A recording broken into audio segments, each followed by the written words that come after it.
6, 7, 8, 9, 10, 10, 9, 8, 7, 6, 5, 4, 3, 2, 1. You good, Diane? Everybody good? Testing 1, 2, 3. Good. Okay.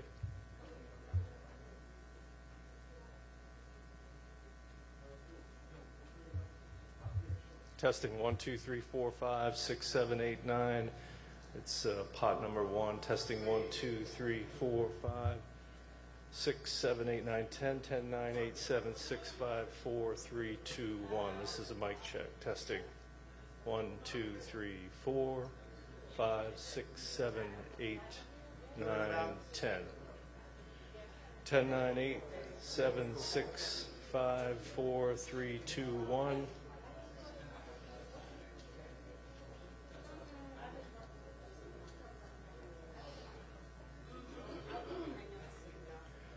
Testing 1, 2, 3, 4, 5, 6, 7, 8, 9, 10, 10, 9, 8, 7, 6, 5, 4, 3, 2, 1.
Media mic check. 1, ring. 2, 3. Can you flatten it out? 1, 2, 3, 4, 5, 6, 7. It's a bit of a ring. 8, 9, 10, 10, 9, 8. Better. 7, 6, 5, 4, 3, 2, 1. Everyone good? Thumbs up? Cool. Thank you, guys.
Good afternoon. I am Matt McCool. I am the Special Agent in charge of the U.S. Secret Service Washington Field Office. We are here today with our partners to share security information with you regarding the upcoming Army 250th Birthday Parade. This is a team effort, and I'd like to take a moment to recognize Chief Smith in the Metropolitan Police Department, Chief Taylor in the U.S. Park Police, the Joint Task Force National Capital Region, the FBI Washington Field Office, the Metro Transit Police, and all of our other outstanding partners in the NCR. The planning for the upcoming Army 250th Birthday Parade is a testament to our strength of our partnerships in the National Capital Region. Planning an NSSC in a matter of weeks is unprecedented, and our success in creating the security plan was in large part a result of our outstanding relationships as well as our collective NSSE experience. This event marks the 5th National Special Security event to take place in Washington, D.C. this calendar year, which is also unprecedented. The NSSE designation allows the federal government, along with our state and local partners, to use all available resources to implement a comprehensive security plan. The United States Secret Service is extremely proud to lead the development of the security for the celebration of one of the greatest fighting forces the world has ever known. We've coordinated closely with many of the public sector professionals in this room and countless others across the NCR. Our teams work and train frequently and communicate daily to execute high-level security. This shared experience is our foundation, and it is our strength. Looking to the upcoming festival and parade, we're preparing for an enormous turnout, hundreds of thousands of attendees. It is our duty to ensure the safety and security of every participant. We are deploying thousands of agents, officers, and specialists from across the country, backed by the robust network of federal, state, and local partners. Our mission is not just to secure an event, but to ensure public confidence and safety. The Secret Service and our partners want every attendee to be confident in their security and feel safe. That is why we are leaving no stone unturned. Everyone entering the event will go through screening at clearly designated checkpoints. These checkpoints and the entire security perimeter will be mapped out and available at www.nsse.dc.gov, along with important updates on road closures, parking restrictions, prohibited items, and other logistical changes. The Army 250th Birthday Parade and Festival are in close proximity but are two separate events. If you are planning to attend the festival prior to the parade, please note you need to proceed through the magnetometers located on the east side of the National Mall grounds on 7th Street. The screening checkpoint for the Army 250th Birthday Festival will open at 8 a.m. at the following location: 7th Street Northwest between Madison Avenue Northwest and Jefferson Drive Southwest. This will be the only entrance checkpoint into the festival. The screening checkpoint for the Army 250th Birthday Parade will open to the public at 2 p.m. at the following locations: 14th Street between Constitution and Independence Avenue, and C Street Northwest between 18th and 19th Street. Please refer to the prohibited items list on the NSSE website to see which items will not be allowed through the checkpoints. Remember, everyone attending the parade will be screened. I want to stress that if you exit the parade viewing area and choose to return, you will be re-screened again before entering. Aviation and maritime security are also top priorities. The Federal Aviation Administration will issue temporary flight restrictions, and the U.S. Coast Guard will release any maritime advisories. All of this information will be easily accessible through the NSSC website. On the ground, we're taking proactive steps to reinforce the area. You will see 18.5 miles of anti-scale fencing, 17 miles of bike rack, concrete barriers, 175 magnetometers, and officers from federal, state, and local agencies standing post. You may also notice multiple drones operating in the area. These are great tools for law enforcement situational awareness and part of our layered security strategy. Rest assured, all drones will be owned and operated by the Secret Service or our partners, so please do not be alarmed. As the public, you play an important role in ensuring the security of the event by reporting any suspicious activity to the nearest law enforcement official. Remember, if you see something, please say something. We've established a dedicated phone line for residents and businesses in the area who may have questions or issues. In partnership with the D.C. Homeland Security and Emergency Management Agency, we will be sharing that number through community groups. It will be active on the day of the parade. One additional note, We would ask the public, due to the large crowds, noise, and the weather forecast, for their safety, you leave your pets and emotional support animals at home. As always, service animals are welcome.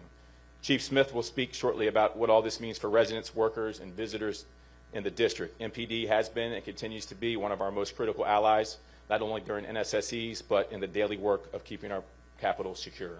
Another key partner during this event and every day is the United States Park Police. Chief Jessica Taylor and her team have been working with us side by side throughout the planning process, and they are instrumental in ensuring this event is safe and enjoyable for all attendees. Let me close by thanking the men and women of the Secret Service's Washington Field Office and the Dignitary Protective Division who have been working around the clock to create an excellent security plan. And thank you to all the partners here today. Your dedication, your patience, and your professionalism make this effort possible. I cannot thank you enough for your partnership. And now it is my honor to introduce Chief Jessica Taylor of the United States Park Police. Thank you. Good afternoon. My name is Jessica Taylor, and I'm the Chief of the United States Park Police. The Park Police has significant experience with large-scale special events, especially in and around the National Mall and on National Park Service lands. We're, of course, working under the NSSE umbrella with our partners at the Secret Service and have members on all of the subcommittees. Ensuring a safe event and keeping the public safe is our #1 priority. We'll be on full activation. All of my officers are working on Saturday and leading up to Saturday with road closures and site security. We are particularly grateful for the support of multiple local, state, and federal partners who are sending in their officers and their agents to help us with manpower on Saturday. That being said, plan ahead before you come to the event, right? We're expecting families, we're expecting some children. Parents, take a picture of your children that morning so we know what they look like. In the event you get separated, you can easily show the officer the picture. We'll have family reunification tents, and we'll have officers everywhere you look on hand to assist. I am extremely confident in the security site footprint we have put together for this event, and we're looking forward to a safe and enjoyable event on Saturday. Thank you. I'm sorry. I'd now like to introduce FBI Special Agent in Charge Bates. Thank you, Chief Taylor. Good afternoon. I'm Philip Bates, Special Agent in Charge of the Washington Field Office of the FBI. I appreciate the opportunity to be here today to discuss the FBI's partnership with federal and local agencies to prepare for the Army 250th birthday celebration. As was noted, this is our 5th NSSE of the year, and each one brings different challenges that we must address. But the partnerships remain the same, and our understanding of each agency's unique capabilities and strengths makes us a strong team. For this event, the FBI has lead federal law enforcement responsibility for crisis management, counterterrorism, and intelligence analysis. The FBI will activate a command post at our Washington field office. The command post serves as a central hub for employees to gather intelligence, assess potential threats, coordinate investigations, and surge resources as needed. We're not currently aware of any credible threats to the Army 250th birthday celebration. However, we continue to work closely with our partners and share information to identify and disrupt any threats that may emerge. As always, we remind the public to remain vigilant and to report any suspicious activity to law enforcement immediately. We look forward to working with our partners to ensure that the event is held safely and securely. I'll now turn the podium over to Chief Smith from MPD. Thank you, Special Agent Bates, and good afternoon, everyone. I'm Chief Pamela Smith, Chief of Police of the Washington Metropolitan Police Department. At Metropolitan Police Department, we have been working very closely with our local, state, and federal partners in preparation for the 250th Army Birthday Parade. I want to reiterate Special Agent Bates and with regards to what he said, that we have been constantly working together to monitor intelligence, and there are at this time no known credible threats to this event.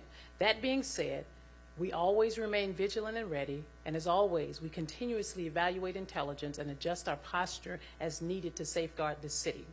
As you've heard, this is a significant event with a large footprint, and we want to make sure everyone, residents, visitors, and participants can enjoy this event safely. We expect major impacts to traffic, especially around the National Mall, West Potomac Park, and the Ellipse on Saturday. There will be numerous road closures and parking restrictions in place, and we strongly encourage the public to plan ahead, allow extra travel time, and consider using Metro Transit or other public transportation options. Maps, closure lists, and other important information are available at nsse.dc.gov, and we'll continue to push updates through MPD's social media channels. MPD is no stranger to large events like this one. We will be enhancing our posture across the city. MPD will be in full activation beginning Saturday morning. This ensures that we have the staffing and resources available to support this event while still answering calls for service and maintaining coverage across all 7 of our police districts here in DC. I cannot emphasize enough, your safety remains our #1 priority.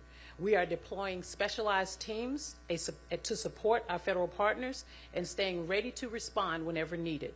As always, we also rely on the public to be the extra set of eyes and ears. If you see something suspicious, please say something. Call 911 in an emergency or reach out to our tip line at 202-727-9099 or text 50411. We thank everyone in advance for your patience and cooperation, and we look forward to a safe and successful event. Thank you, and I will now turn it over to Maurice McKinney, Deputy Chief of Metro Transit Police Department. Good afternoon, everyone. Maurice McKinney, Deputy Chief, Metro Transit Police, Special Operations Bureau. Metro will support the Army 250 by operational support that we will increase staffing at all of the stations surrounding the parade and festival routes. Metro Transit Police will increase officer presence in and around all of the stations to include Smithsonian, Archives, Federal Triangle. As it relates to rail operations, Metro will operate on a normal service. There will be, my apologies, Metro will operate on normal service, and I cannot believe I did that. Those heading to the National Mall for this festival are advised to use other stations to include Federal Triangle, Federal Center, LaFont Plaza. Due to the security perimeter at the National Mall, the Smithsonian station on the Jefferson side will be closed. Customers can access the Smithsonian Metro station through the Independence Avenue side. Those viewing the parade can access the station through Farragut West, Farragut North, Federal Triangle, and Archives Metro station. The following Metro bus routes will have detours or delays: the 7A, the 10A, the 16A, the 16C, the 16E, the 22A, the 32, the 36, the 70, the 79, and the P6. Customers are encouraged to download the Metro Pulse app for real-time bus and rail operations. Thank you. And with that, we'll take your questions. Will there be any changes to protocol, ramping up of additional security? Okay. I'm Jackie with News Nation. Will there be any additional protocols, ramping up of security, anything in response to what is currently taking place in LA regarding ICE raids and protests there? So given that this is an NSSE, we plan for those things ahead of time. So since April 22nd, we've been planning for this, which is shorter than normal, but we are paying attention, obviously, to what is happening there, and we'll be ready for that if it were to occur here for the Army 250. Next.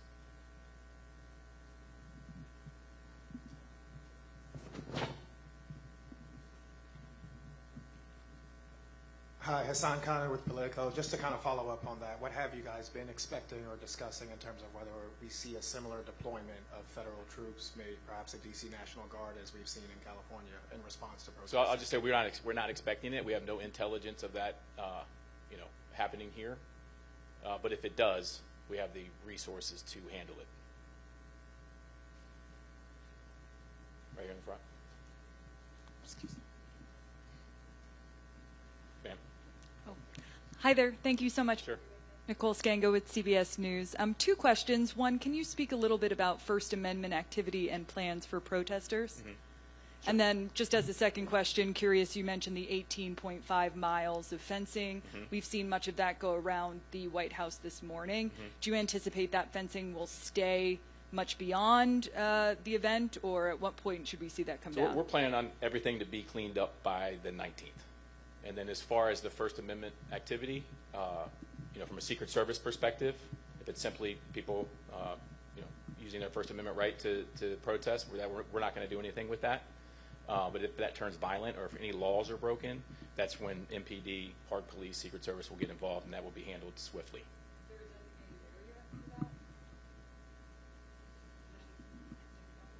You want to? Yeah. So the National Park Service handles the permitting process, right? So we have several permits currently pending.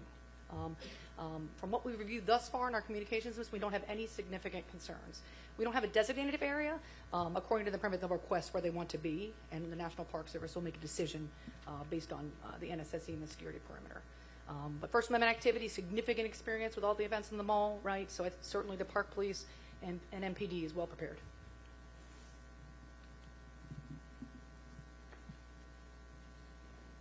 Hey, Matt, it's Holmes Librarian from CNN.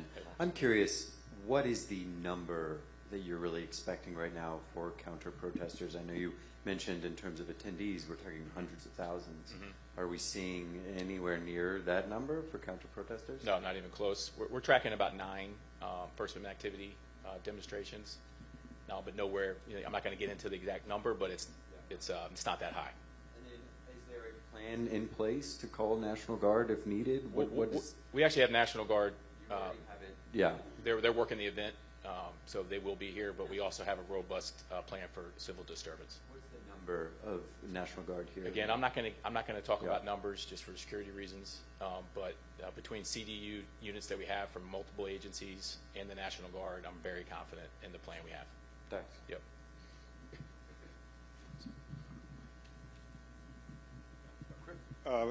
Mark Seegers, Channel 4. A quick follow-up on the National Guard that has been deployed, and will they be, whichever National Guard is it, will they be armed? They will not be armed, and I believe it's not just D.C. National Guard, but D.C. National Guard is involved. Ask about the logistics of spectators who want to get in. So there's a festival area, and then there's the viewing area. Can you go from the festival area to the parade viewing area without going out and in through new security? And you want to answer that? Sure. You have to go through security for both. So, but if once I'm in the festival area, I could just go. No, you'll go out and you'll go through. Okay. Now we have a ton of magnetometers, so I don't.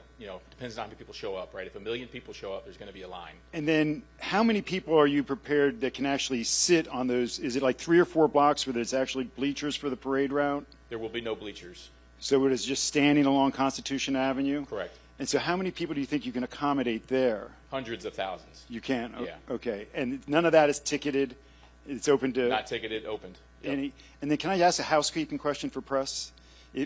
Or do you want to have somebody hang back and answer those after? We'll do that after. Okay, thanks.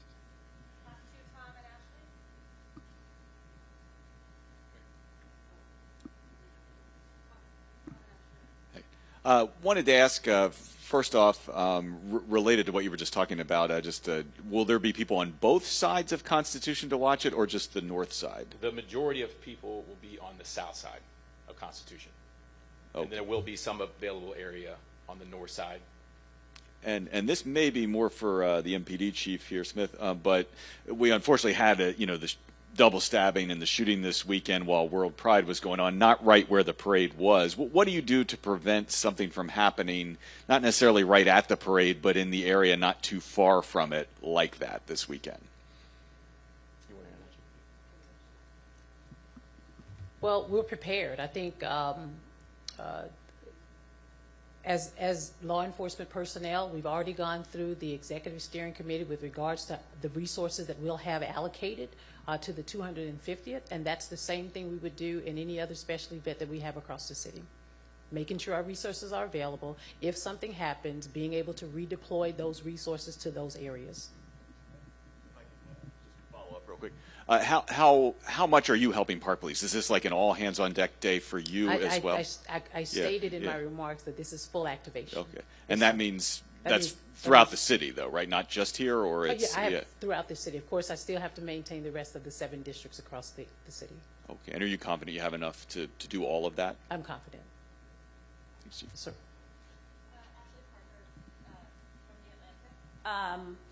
This might be more for someone from the mayor's office, but the White House had said that they were working with the mayor and her team to make sure there were precautions in place so that, for instance, the streets would not be damaged from the tanks. They mentioned potentially putting down steel plating, but they weren't sure that had been confirmed. Can someone talk about what steps the city is taking, again, to help protect the streets from the wear and tear of the tanks and other equipment?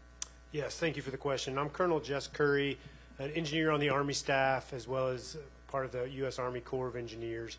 So if you go out to the parade route even today, you can see some of that work being put into place. And what that is it started weeks ago with assessments, working with National Park Service, Federal Highway Administration, and really bringing to bear the engineers from the U.S. Army Corps of Engineers, our expert engineers that around the world assess the impacts of these types of vehicles on all types of pavement. So they've done that assessment. Based on that, we put together the plan that you'll see being put at key locations around the route.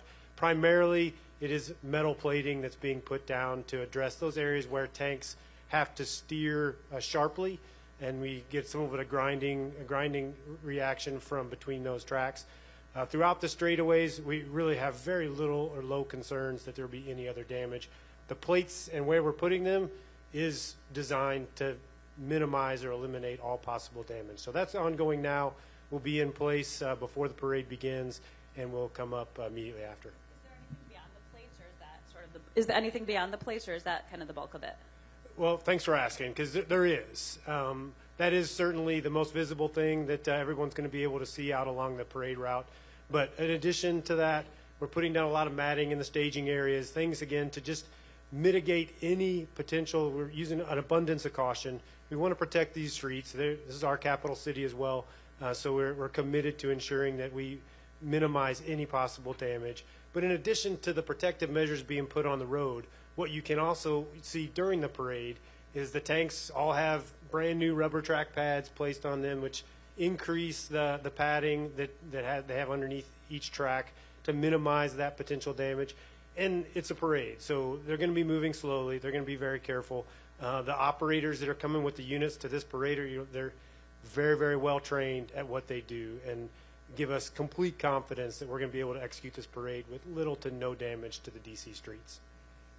Thank you, everyone. Hey, good afternoon. Sharon Kirschbaum from the District Department of Transportation. So while the parade route itself is on National Park Service roads, for the vehicles to get to the parade route, they will be riding on district government DC land and roads. And one of the other things that we do, as we would for all oversized and overweight vehicles, we require that they receive a permit. And when they apply for the permit, we take a look at the weight, and then we work together on the route to make sure that if they're covering any bridges or any other vulnerable roadways, that they can withstand the weight. And then we give recommendations in terms of the spacing and in terms of the speed to make sure that there's no other damage done.